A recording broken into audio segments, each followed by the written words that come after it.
new mothers. How are you feeling today? Hope you and your little baby doing good. So today எங்களோட சொசைட்டியில் மிச்சம் பேசப்படாத postmortem பற்றி பேசலாம்னு ஆசைப்படுறேன். நான் இந்த சேனலை ஸ்டார்ட் பண்ணினதுக்கு ஒன் ஆஃப் த மெயின் ரீசன்ஸாக கூட இதை சொல்லலாம். பொதுவாக சி செக்ஷன் ஓ நார்மல் எதுவாக இருந்தாலும் ஒரு பிரசவத்துக்கு பிறகு ஒரு கேர்ளோட உடலும் மனசும் நிறைய சேஞ்சஸ் ஆகியிருக்கும்.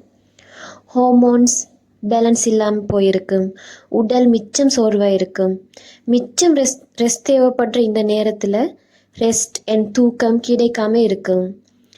சம்டைம்ஸ் எங்களை போல் வெளிநாட்டில் இருக்கிற நியூ மதர்ஸாக இருந்தால் சம்டைம் ஹெல்ப்புக்கு தாய் ஓ ரிலேட்டிவ்ஸ் வந்திருப்பாங்க, சம்டைம் வந்திருக்க மாட்டாங்க. அப்படி வராதவங்க தனியாக எல்லாம் மேனேஜ் பண்ண வேண்டி வரும். அந்த நேரத்துக்கு சாப்பாடு கூட நேரத்துக்கு செஞ்சு சாப்பிட கஷ்டமாக இருக்கும். இந்த ஃபேக்டர்ஸோட திடீர்னு லைஃப்பில் எவ்ரிடே ரூட்டீனில் உடம்புல ஏற்படுற மாற்றங்களால் மனசு நிறையவே தளர்ந்து போயிருக்கலாம். அதனால் சில நேரம் விசித்திரமான எண்ணங்கள் வரலாம். குழந்தை பேருன்றது ஒரு வரம் தான், அதில் எந்த சந்தேகமுமே கிடையாது. மோஸ்ட் ஆஃப் த டைம் ஒரு தாய் தன்னோட கைக்குழந்தையோட முகத்தை பார்த்தாலே பூரிப்பாயிடுவாங்க. But at the same time சில நேரம் இனம் தெரியாத கவலைகள், தனிமை போன்ற ஃபீலிங்ஸ் எல்லாம் வரும். சில நேரம் அழணும்னு நினைக்கும். இது எல்லாம் இந்த தாய்மைடு ஜேர்னியில் நார்மலான விடயங்கள் தான். இந்த ஃபேஸை தான் போஸ்ட்மார்ட்டம் அப்படின்னு சொல்லுவாங்க. ஒரு சில மாதங்கள் வரை இந்த மாதிரி இமோஷனலாக செல்ஃப் டவுட்டாக இருக்கும். பொதுவாக எங்களோட சொசைட்டியில் பேபி கிடைக்கிறத விட ஒரு மேரிட் கேர்ளுக்கு வேறு என்ன பாக்கியம் கிடைக்க போகுது, ஸோ அவள் ஹாப்பியாக மட்டும்தான் இருக்கணும் அப்படின்ட்டு எதிர்பார்ப்பாங்க.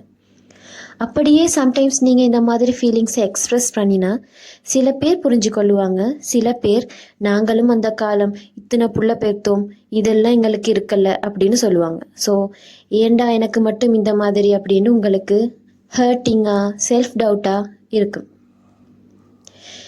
இன் my view one of the best thing to do is talking with your husband.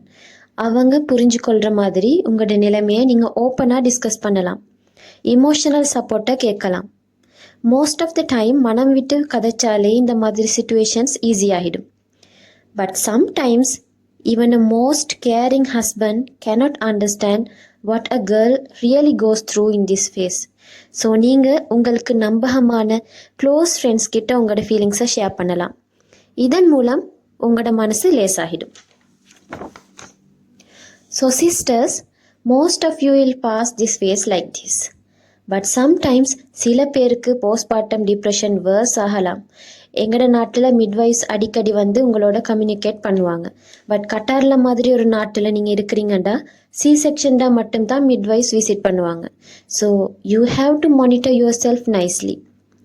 Recently இந்த ஜெனரேஷன்ட நியூ மதர்ஸ் கிட்ட நிறைய போஸ்ட்மார்ட்டம் இஷ்யூஸ் ஏற்படுது, அது வேர்ஸ் ஆகிறத நான் கண்டிருக்கிறேன்.